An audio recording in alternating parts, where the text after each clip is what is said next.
हाँ जी स्टूडेंट्स, ਅੱਜ next topic ਆਪਾਂ ਡਿਸਕਸ ਕਰਾਂਗੇ ਪ੍ਰੋਟੈਕਸ਼ਨ ਆਫ ਕੋਲੋਇਡਸ। ਕਿ ਜਿਹੜੇ ਕੋਲੋਇਡਲ ਸੋਲਿਊਸ਼ਨਸ ਜਿਨ੍ਹਾਂ ਦੀ ਕੋਗੂਲੇਸ਼ਨ ਹੋ ਜਾਂਦੀ ਹੈ ਤਾਂ ਉਹਨਾਂ ਦੀ ਕੋਗੂਲੇਸ਼ਨ ਹੋਣ ਤੋਂ ਕਿਵੇਂ ਉਹਨਾਂ ਨੂੰ ਬਚਾ ਕੇ ਰੱਖਿਆ ਜਾ ਸਕਦਾ ਹੈ। ਮੀਨਸ ਕੋਲੋਇਡਲ ਸੋਲਿਊਸ਼ਨ ਆਪਣੀ ਐਕਚੁਅਲ ਫਾਰਮ ਦੇ ਵਿੱਚ ਹੀ ਰਹਿਣ, ਉਹਨਾਂ ਦੀ ਪ੍ਰੈਸੀਪੀਟੇਸ਼ਨ ਨਾ ਹੋ ਸਕੇ, ਤਾਂ ਉਹਦੇ ਲਈ ਸਾਡੇ ਕੋਲ ਪ੍ਰੋਸੈਸ ਹੈ ਪ੍ਰੋਟੈਕਸ਼ਨ ਆਫ ਕੋਲੋਇਡਸ। ਸੋ ਇਹਦੀ ਡੈਫੀਨੇਸ਼ਨ ਹੈ ਦ process of protecting the lyophobic colloidal solutions from precipitation by the electrolyte due to the previous addition of some lyophilic colloids is called protection। ਕਹਿੰਦੇ ਉਹ ਪ੍ਰੋਸੈਸ ਜਿਹਦੇ ਵਿੱਚ ਲਾਇਓਫੋਬਿਕ ਕੋਲੋਇਡਲ ਸੋਲਿਊਸ਼ਨਸ ਜਿਹੜੇ ਆ ਉਹਨਾਂ ਨੂੰ ਬਚਾ ਕੇ ਰੱਖਿਆ ਜਾਂਦਾ ਹੈ, ਕਿਉਂਕਿ ਲਾਇਓਫੋਬਿਕ ਦੇ ਬਾਰੇ ਤੁਸੀਂ ਪਹਿਲਾਂ ਪੜ੍ਹਿਆ ਕਿ ਇਹਨਾਂ ਦੇ ਵਿੱਚ ਡਿਸਪਰਸਡ ਫੇਜ਼ ਅਤੇ ਡਿਸਪਰਜਨ ਮੀਡੀਅਮ ਦੇ ਪਾਰਟੀਕਲਸ ਦੇ ਵਿਚਕਾਰ ਆਪਸ 'ਚ ਬਹੁਤ ਘੱਟ ਅਟਰੈਕਸ਼ਨ ਹੁੰਦੀ ਹੈ। ਮਤਲਬ ਇਹਨਾਂ ਦੀ ਜੋ ਹੈ ਕੋਗੂਲੇਸ਼ਨ ਬਹੁਤ ਆਸਾਨੀ ਦੇ ਨਾਲ ਹੋ ਸਕਦੀ ਹੈ, ਬਟ ਉਹਨਾਂ ਨੂੰ ਪ੍ਰੋਟੈਕਟ ਕਰਕੇ ਰੱਖਣ ਦੇ ਲਈ the process of protecting the lyophobic colloidal solutions from precipitation, ਕਿ ਉਹਨਾਂ ਦੀ ਪ੍ਰੈਸੀਪੀਟੇਸ਼ਨ ਹੋਣ ਤੋਂ ਬਚਾਉਣ ਦੇ ਲਈ ਕਿ ਇਲੈਕਟ੍ਰੋਲਾਈਟ ਬਾਏ ਦਾ ਇਲੈਕਟ੍ਰੋਲਾਈਟ, ਕਿ ਇਲੈਕਟ੍ਰੋਲਾਈਟ ਐਡ ਕਰਨ ਤੋਂ ਉਹਨਾਂ ਦੀ ਜੋ ਹੈ ਉਹ ਕੋਗੂਲੇਸ਼ਨ ਨਾ ਹੋ ਸਕੇ, ਤਾਂ ਉਸ ਸਮੇਂ ਉਹਨਾਂ ਦੇ ਵਿੱਚ ਫਿਰ ਕੁਛ ਪਹਿਲਾਂ ਹੀ ਲਾਇਓਫਿਲਿਕ ਕੋਲੋਇਡਲ ਸੋਲਿਊਸ਼ਨ ਐਡ ਕਰ ਦਿੱਤਾ ਜਾਂਦਾ ਹੈ, ਅਤੇ ਇਸ ਪ੍ਰੋਸੈਸ ਨੂੰ ਪ੍ਰੋਟੈਕਸ਼ਨ ਦਾ ਨਾਮ ਦਿੱਤਾ ਜਾਂਦਾ ਹੈ। ਕਿ ਜਿਹੜੇ ਲਾਇਓਫੋਬਿਕ ਕੋਲੋਇਡਲ ਸੋਲਿਊਸ਼ਨਸ ਨੇ ਉਹਨਾਂ ਦੀ ਪ੍ਰੈਸੀਪੀਟੇਸ਼ਨ ਨਾ ਹੋਵੇ, ਉਹਦੇ ਲਈ ਉਹਨਾਂ ਦੇ ਵਿੱਚ ਪਹਿਲਾਂ ਹੀ ਥੋੜ੍ਹੀ ਜਿਹੀ ਅਮਾਊਂਟ ਜਿਹੜੀ ਆ ਉਹ ਲਾਇਓਫਿਲਿਕ ਕੋਲੋਇਡਲ ਸੋਲਿਊਸ਼ਨਸ ਦੀ ਐਡ ਕਰ ਦਿੱਤੀ ਜਾਂਦੀ ਹੈ। ਇਸ ਪੂਰੀ ਪ੍ਰੋਸੈਸ ਨੂੰ ਪ੍ਰੋਟੈਕਸ਼ਨ ਦਾ ਨਾਮ ਦਿੰਦੇ ਆ। ਲਾਇਓਫਿਲਿਕ ਕੋਲੋਇਡਲ ਸੋਲਿਊਸ਼ਨ ਇਸ ਕਰਕੇ ਯੂਜ਼ ਕਰਦੇ ਆ ਕਿਉਂਕਿ ਇਹਨਾਂ ਦੇ ਵਿੱਚ ਡਿਸਪਰਸਡ ਫੇਜ਼ ਅਤੇ ਡਿਸਪਰਜਨ ਮੀਡੀਅਮ ਦੇ ਪਾਰਟੀਕਲਸ ਜਿਹੜੇ ਆ ਉਹਨਾਂ 'ਚ ਆਪਸ 'ਚ ਬਹੁਤ ਜ਼ਿਆਦਾ ਅਟਰੈਕਸ਼ਨ ਹੁੰਦੀ ਹੈ। ਮੀਨਸ ਫਿਰ ਉਹ ਇੱਕ ਦੂਜੇ ਤੋਂ ਸੈਪਰੇਟ ਨਹੀਂ ਹੋ ਸਕਦੇ, ਇਸ ਕਰਕੇ ਇੱਥੇ ਲਾਇਓਫਿਲਿਕ ਕੋਲੋਇਡਲ ਸੋਲਿਊਸ਼ਨ ਇਸ ਪ੍ਰੋਸੈਸ ਦੇ ਲਈ ਯੂਜ਼ ਕੀਤੇ ਜਾਂਦੇ ਆ। ਅਤੇ ਪ੍ਰੋਟੈਕਸ਼ਨ ਆਫ ਕੋਲੋਇਡ ਦੇ ਲਈ ਹੀ ਇੱਕ ਸਾਡੇ ਕੋਲ ਇੱਕ ਟਰਮ ਹੈ ਗੋਲਡ ਨੰਬਰ। ਇੱਕ ਨੰਬਰ 'ਚ ਇਹ ਵੀ ਇੰਪੋਰਟੈਂਟ ਕੁਐਸਚਨ ਹੈ, ਗੋਲਡ ਨੰਬਰ ਕਿਹਨੂੰ ਕਹਿ ਦਿੰਦੇ ਆਪਾਂ? the minimum amount of protective colloids in milligrams। ਕਹਿੰਦੇ ਕਿਸੇ ਵੀ ਪ੍ਰੋਟੈਕਟਿਵ ਕੋਲੋਇਡ ਦੀ ਲਾਇਓਫਿਲਿਕ ਕੋਲੋਇਡਲ ਸੋਲਿਊਸ਼ਨ ਇਹੀ ਪ੍ਰੋਟੈਕਟਿਵ ਕੋਲੋਇਡ ਹੈ। ਕੋਈ ਵੀ ਪ੍ਰੋਟੈਕਟਿਵ ਕੋਲੋਇਡ ਉਹਦੀ ਸਭ ਤੋਂ ਘੱਟ ਅਮਾਊਂਟ, ਮਿਨੀਮਮ ਅਮਾਊਂਟ ਮਿਲੀਗ੍ਰਾਮਸ ਦੇ ਵਿੱਚ ਜਿਹੜੀ ਲਈ ਜਾਵੇ, ਕਾਹਦੇ ਲਈ? Required to just prevent the coagulation of a 10 millilitre of a given gold sol. ਕਾਹਦੇ ਲਈ ਚਾਹੀਦੀ ਹੈ? ਕਹਿੰਦੇ ਤਾਂ ਜੋ ਇੱਕ ਜੇਕਰ ਕੋਈ ਗੋਲਡ ਸੋਲ ਹੋਵੇ ਉਹਦੇ 10 ਮਿਲੀਲੀਟਰ ਦੀ ਕੋਗੂਲੇਸ਼ਨ ਹੋਣ ਤੋਂ ਜਿਹੜਾ ਅਮਾਊਂਟ ਜਿਹੜੀ ਹੈ ਕਿਸੇ ਵੀ ਕੋਲੋਇਡਲ ਸੋਲਿਊਸ਼ਨ ਦੀ ਜਿਹੜੀ ਉਹਨੂੰ ਬਚਾ ਸਕੇ। ਕਦੋਂ? When 1 millilitre of 10% solution of NaCl is added to it is called gold number. So ਥੋੜ੍ਹੀ ਜਿਹੀ ਕੰਪਲੀਕੇਟਡ ਜੀ ਹੈ ਇਹ, ਮੈਂ ਇੱਕ ਵਾਰ ਫਿਰ ਦੱਸਦਾ, ਇਹਦੇ ਬਾਰੇ ਰਿਪੀਟ ਕਰਦਾ ਕਿ ਜਦੋਂ ਸਾਡੇ ਕੋਲ 10 ਮਿਲੀਲੀਟਰ ਜੋ ਹੈ ਗੋਲਡ ਦਾ ਕੋਲੋਇਡਲ ਸੋਲਿਊਸ਼ਨ ਹੋਵੇ ਅਤੇ ਉਹਦੀ ਕੋਗੂਲੇਸ਼ਨ ਹੋਣ ਤੋਂ ਬਚਾਉਣ ਦੇ ਲਈ ਉਹਦੇ ਵਿੱਚ ਜਦੋਂ ਸੋਡੀਅਮ ਕਲੋਰਾਈਡ ਜੋ ਸੋਲਿਊਸ਼ਨ ਹੈ ਜਿਹਦਾ 10% ਸੋਲਿਊਸ਼ਨ ਆਪਾਂ ਬਣਾਇਆ ਹੋਇਆ, 10% ਮੀਨਸ 10% ਉਹਦੇ 'ਚ ਸੋਡੀਅਮ ਕਲੋਰਾਈਡ ਹੈ, 90% ਉਹਦੇ 'ਚ ਵਾਟਰ ਹੈ, ਤਾਂ ਜਿਹੜਾ 10% NaCl ਸੋਲਿਊਸ਼ਨ ਹੈ ਜੇਕਰ ਉਹਦੀ 1 ਮਿਲੀਲੀਟਰ ਅਮਾਊਂਟ 1 ml ਉਹਦਾ ਜੇਕਰ 10 ਮਿਲੀਲੀਟਰ ਗੋਲਡ ਸੋਲ ਦੇ ਵਿੱਚ ਐਡ ਕਰ ਦਿੱਤਾ ਜਾਵੇ ਤਾਂ ਉਸ ਸਮੇਂ ਜੋ ਇਹ ਕੋਲੋਇਡਲ ਸੋਲਿਊਸ਼ਨ ਹੈ ਇਹਦੀ ਪ੍ਰੋਟੈਕਸ਼ਨ ਹੋ ਜਾਂਦੀ ਹੈ ਕਿ ਫਿਰ ਇਹਦੀ ਕੋਗੂਲੇਸ਼ਨ ਨਹੀਂ ਹੁੰਦੀ, ਅਤੇ ਇਸੇ ਅਮਾਊਂਟ ਨੂੰ ਗੋਲਡ ਨੰਬਰ ਦਾ ਨਾਮ ਦਿੱਤਾ ਜਾਂਦਾ ਹੈ।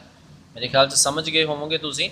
ਇੱਕ ਵਾਰ ਮੈਂ ਫੇਰ ਦੱਸ ਦਿੰਦਾ ਕਿਉਂਕਿ ਇਹ ਥੋੜ੍ਹੀ ਜਿਹੀ ਕੰਪਲੀਕੇਟਡ ਹੈ, ਕਈ ਵਾਰੀ ਬੱਚਿਆਂ ਨੂੰ ਦੱਸਣੀ ਪੈਂਦੀ ਹੈ ਕਿ NaCl ਦਾ 10% ਸੋਲਿਊਸ਼ਨ ਬਣਾ ਲਈਏ ਸੋਡੀਅਮ ਕਲੋਰਾਈਡ ਦਾ, ਅਤੇ ਉਹਦੀ 1 ਮਿਲੀਲੀਟਰ ਅਮਾਊਂਟ ਲਈਏ, ਫਿਰ ਸਿਰਫ ਮਤਲਬ 10% ਸੋਲਿਊਸ਼ਨ ਬਣਾ ਲਿਆ, ਸਿਰਫ ਉਹਦੇ 'ਚੋਂ ਫਿਰ 1 ਮਿਲੀਲੀਟਰ ਲਿਆ, ਅਤੇ 1 ਮਿਲੀਲੀਟਰ ਸੋਲਿਊਸ਼ਨ ਲੈ ਕੇ ਗੋਲਡ ਦਾ ਕੋਲੋਇਡਲ ਸੋਲਿਊਸ਼ਨ ਹੈ ਉਹਦੇ 10 ml ਲੈ ਲਏ।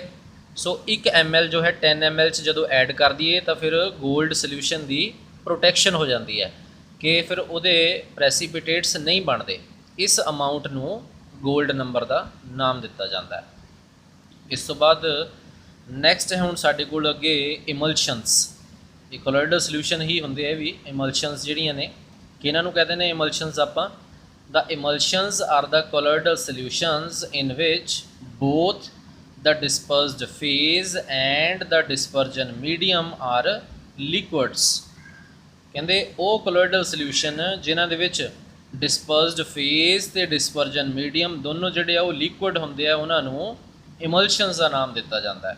ਤੇ ਇਮਲਸ਼ਨਸ ਦੋ ਤਰ੍ਹਾਂ ਦੀਆਂ ਹੁੰਦੀਆਂ ਨੇ, ਆਇਲ ਇਨ ਵਾਟਰ ਇਮਲਸ਼ਨ, ਆਇਲ ਇਨ ਵਾਟਰ ਮੀਨਸ ਵਾਟਰ ज़्यादा ਅਮਾਊਂਟ ਦੇ ਵਿੱਚ ਹੈ, ज़्यादा ਅਮਾਊਂਟ ਦੇ ਵਿੱਚ ਹੈ ਮੀਨਸ ਇੱਥੇ ਡਿਸਪਰਜਨ ਮੀਡੀਅਮ ਹੈ ਵਾਟਰ, ਤੇ ਆਇਲ ਘੱਟ ਅਮਾਊਂਟ ਦੇ ਵਿੱਚ ਹੈ, ਸੋ ਆਇਲ ਇੱਥੇ ਡਿਸਪਰਸਡ ਫੇਜ਼ ਹੈ।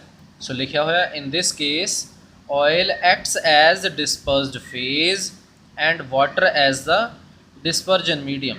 ਕਹਿੰਦੇ ਇਸ ਕੇਸ ਦੇ ਵਿੱਚ ਜਿਹੜਾ ਆਇਲ ਹੈ ਉਹ ਡਿਸਪਰਸਡ ਫੇਜ਼ ਦਾ ਕੰਮ ਕਰਦਾ ਹੈ ਤੇ ਵਾਟਰ ਜਿਹੜਾ ਉਹ ਡਿਸਪਰਜਨ ਮੀਡੀਅਮ ਦਾ ਕੰਮ ਕਰਦਾ ਹੈ। ਇਹ ਵੈਸੇ ਮੈਂ ਦੱਸ ਦੇਣਾ ਤੁਹਾਨੂੰ, ਇਹ ਬਹੁਤ ਇੰਪੋਰਟੈਂਟ ਟੌਪਿਕ ਹੈ। ਇਹ ਕੰਪੀਟੀਸ਼ਨ 'ਚ ਇਹਦੇ ਬਾਰੇ ਕੁਐਸਚਨ ਪੁੱਛ ਲਿਆ ਜਾਂਦਾ ਹੈ ਕਿ ਤੁਹਾਨੂੰ ਕੋਈ ਐਗਜ਼ਾਮਪਲ ਦਿੱਤੀ ਹੋਣੀ ਉਹਨਾਂ ਨੇ, ਉਹਦੇ ਵਿੱਚ ਪੁੱਛਣਾ ਵੀ ਦੱਸੋ ਇਹ ਆਇਲ ਇਨ ਵਾਟਰ ਟਾਈਪ ਇਮਲਸ਼ਨ ਹੈ ਜਾਂ ਵਾਟਰ ਇਨ ਆਇਲ ਟਾਈਪ ਹੈ। ਸੋ ਇਸ ਕਰਕੇ ਇਹ ਤੁਹਾਨੂੰ ਪਤਾ ਹੋਣਾ ਚਾਹੀਦਾ ਵੀ ਜੋ ਵੀ ਸਬਸਟੈਂਸ ਉਹਨਾਂ ਨੇ ਸਾਨੂੰ ਗਿਵਨ ਦਿੱਤੀ ਹੈ ਉਹਦੇ ਵਿੱਚ ਆਇਲ ਦੀ ਅਮਾਊਂਟ ज़्यादा है ਜਾਂ ਵਾਟਰ ਦੀ ਅਮਾਊਂਟ ज़्यादा ਹੈ। ਫੋਰ ਐਗਜ਼ਾਮਪਲ ਮਿਲਕ ਹੋ ਗਿਆ, ਸੋਪ ਸੋਲਿਊਸ਼ਨ ਹੋ ਗਿਆ। ਹੁਣ ਮਿਲਕ ਜੇਕਰ ਆਪਾਂ ਦੇਖੀਏ ਤਾਂ ਮਿਲਕ ਦੇ ਵਿੱਚ ਕਰੀਮ ਜਿਹੜੀ ਆ ਉਹ ਘੱਟ ਹੁੰਦੀ ਹੈ, ਪਾਣੀ ਵਾਲਾ ਹਿੱਸਾ ज़्यादा ਹੁੰਦਾ ਹੈ, ਕਿਉਂਕਿ ਜਦੋਂ ਮਿਲਕ ਜੋ ਹੈ ਇਹਨੂੰ ਜੇ ਆਪਾਂ ਉਬਾਲਣਾ ਸ਼ੁਰੂ ਕਰ ਦਈਏ ਤਾਂ ਜੇਕਰ 1 ਕਿਲੋਗ੍ਰਾਮ ਆਪਾਂ ਮਿਲਕ ਜੋ ਹੈ ਉਹਨੂੰ ਉਬਾਲੀਏ, ਜੇ ਗਰਮ ਕਰਦੇ ਰਹੀਏ ਤਾਂ ਲਾਸਟ 'ਚ ਜਾ ਕੇ ਖੋਆ ਬਣ ਜਾਂਦਾ ਉਹਦੇ ਤੋਂ, ਔਰ ਖੋਆ ਤੁਸੀਂ ਦੇਖੋ ਬਹੁਤ ਘੱਟ ਅਮਾਊਂਟ ਰਹਿ ਜਾਂਦੀ ਹੈ, ਮਤਲਬ 100 ਗ੍ਰਾਮ ਜਾਂ 200 ਗ੍ਰਾਮ ਲਗਭਗ ਇੰਨਾ ਰਹਿ ਜਾਂਦਾ 1 ਲੀਟਰ ਦੇ ਵਿੱਚੋਂ, ਮਤਲਬ ਬਾਕੀ ਜ਼ਿਆਦਾ ਪਾਣੀ ਸੀ ਉਹ ਇਵੈਪੋਰੇਟ ਹੋ ਗਿਆ ਸਾਰਾ। ਸੋ ਇਸ ਕਰਕੇ ਮਿਲਕ ਜੋ ਹੈ ਉਹ ਆਇਲ ਇਨ ਵਾਟਰ ਟਾਈਪ ਇਮਲਸ਼ਨ ਹੈ, ਕਿਉਂਕਿ ਆਇਲੀ ਹੁੰਦੀ ਹੈ ਕਰੀਮ, ਇਸ ਕਰਕੇ ਆਇਲ ਇਨ ਵਾਟਰ ਕਹਿਤਾ। ਸੋਪ ਸੋਲਿਊਸ਼ਨ, ਸਾਬਣ ਦਾ ਸੋਲਿਊਸ਼ਨ ਵੀ ਜੋ ਹੈ ਇਸੇ ਤਰ੍ਹਾਂ ਹੀ ਹੁੰਦਾ, ਸਾਬਣ ਘੱਟ ਹੁੰਦਾ ਔਰ ਆਇਲੀ ਹੁੰਦਾ, ਸੋ ਜਿਸ ਕਰਕੇ ਸਾਬਣ ਜੋ ਹੈ ਉਹ ਵੀ ਇੱਕ ਆਇਲ ਇਨ ਵਾਟਰ ਟਾਈਪ ਇਮਲਸ਼ਨ ਦੀ ਹੀ ਐਗਜ਼ਾਮਪਲ ਹੈ, ਸੋਪ ਸੋਲਿਊਸ਼ਨ। ਤੇ ਦੂਜਾ ਹੁੰਦਾ ਸਾਡੇ ਕੋਲ water in oil type ਇਮਲਸ਼ਨ, water in oil ਮਤਲਬ ਆਇਲ ਉੱਥੇ ज़्यादा ਹੈ, ਵਾਟਰ ਘੱਟ ਹੈ, ਸੋ ਇਹਦਾ ਮਤਲਬ ਆਇਲ ਇੱਥੇ ਡਿਸਪਰਜਨ ਮੀਡੀਅਮ ਹੈ ਤੇ ਵਾਟਰ ਉੱਥੇ ਡਿਸਪਰਸਡ ਫੇਜ਼ ਹੈ। ਸੋ ਲਿਖਿਆ ਵੀ ਹੋਇਆ in this case water acts as the dispersed phase while oil behaves as a dispersion medium. For example butter ਹੋ ਗਿਆ, ਮੱਖਣ ਹੈ, ਜਿਵੇਂ ਮੱਖਣ ਨੋਰਮਲ 'ਚ ਆਪਾਂ ਦੇਖਦੇ ਹਾਂ ਕਿ ਜਦੋਂ ਮੱਖਣ ਕੱਢਦੇ ਹਾਂ ਤਾਂ ਰੱਖ ਲੈਂਦੇ ਹਾਂ ਸਾਈਡ 'ਤੇ, ਫਿਰ ਵੀ ਆਪਾਂ ਦੇਖਦੇ ਹਾਂ ਕਿ ਮੱਖਣ ਆਇਲੀ ਸਬਸਟੈਂਸ ज़्यादा ਹੁੰਦੀ ਹੈ, ਉਹਦੇ ਵਿੱਚ ਥੋੜ੍ਹੀ ਜਿਹੀ ਲੱਸੀ ਫਿਰ ਵੀ ਰਹਿ ਜਾਂਦੀ ਹੈ, ਸੋ ਉਹ ਵਾਟਰ ਦੀ ਹੀ ਸਬਸਟੈਂਸ ਜਾਂ ਵਾਟਰ ਦੀ ਹੀ ਫਾਰਮ ਹੁੰਦੀ ਹੈ, ਉਹ ਘੱਟ ਅਮਾਊਂਟ ਦੇ ਵਿੱਚ ਹੁੰਦੀ ਹੈ। ਚੀਜ਼ ਹੋ ਗਿਆ, ਪਨੀਰ ਵੀ ਆਪਾਂ ਦੇਖਦੇ ਹਾਂ ਕਿ ਆਇਲੀ ਸਬਸਟੈਂਸ ਹੈ, ਕਰੀਮ ਜੋ ਹੈ ਉਹ ज़्यादा ਹੁੰਦੀ ਹੈ ਤੇ ਪਾਣੀ ਥੋੜ੍ਹਾ ਬਹੁਤਾ ਰਹਿ ਜਾਂਦਾ ਉਹਦੇ ਵਿੱਚ। ਕੋਲਡ ਕਰੀਮਸ ਹੋ ਗਈਆਂ ਜੋ ਆਪਾਂ ਸਰਦੀਆਂ ਦੇ ਦਿਨਾਂ ਦੇ ਵਿੱਚ ਯੂਜ਼ ਕਰਦੇ ਹਾਂ, ਕੋਲਡ ਕਰੀਮਸ ਜਿਹੜੀਆਂ ਨੇ ਜਦੋਂ ਆਪਾਂ ਲਗਾਉਂਦੇ ਹਾਂ ਤਾਂ ਠੰਡਾ ਠੰਡਾ ਫੀਲ ਹੁੰਦਾ ਹੈ, ਉਹਨਾਂ ਦੇ ਵਿੱਚ ਵਾਟਰ ਹੁੰਦਾ ਹੈ ਜਿਹਦੇ ਕਰਕੇ ਉਹ ਠੰਡੀਆਂ ਫੀਲ ਹੁੰਦੀਆਂ ਨੇ, ਮਤਲਬ ਵਾਟਰ ਘੱਟ ਹੁੰਦਾ ਤੇ ਆਇਲੀ ਸਬਸਟੈਂਸ ਉਹਦੇ 'ਚ ज़्यादा ਹੁੰਦੀ ਹੈ। ਸੋ ਇਹ ਹੈ ਸਾਡੇ ਕੋਲ ਇਮਲਸ਼ਨਸ। ਤੇ ਇਸ ਤੋਂ ਬਾਅਦ ਦੇ ਵਿੱਚ ਨੈਕਸਟ ਆਪਾਂ ਜੋ ਟੌਪਿਕ ਹੋਰ ਡਿਸਕਸ ਕਰਾਂਗੇ, ਇਹ ਵੀ 1-2 ਨੰਬਰ ਦੇ ਵਿੱਚ ਕੁਝ ਡੈਫੀਨੇਸ਼ਨਸ ਹੈ ਸਾਡੇ ਕੋਲ। ਇਮਲਸੀਫਾਇਰ ਔਰ ਇਮਲਸੀਫਾਇੰਗ ਏਜੰਟ।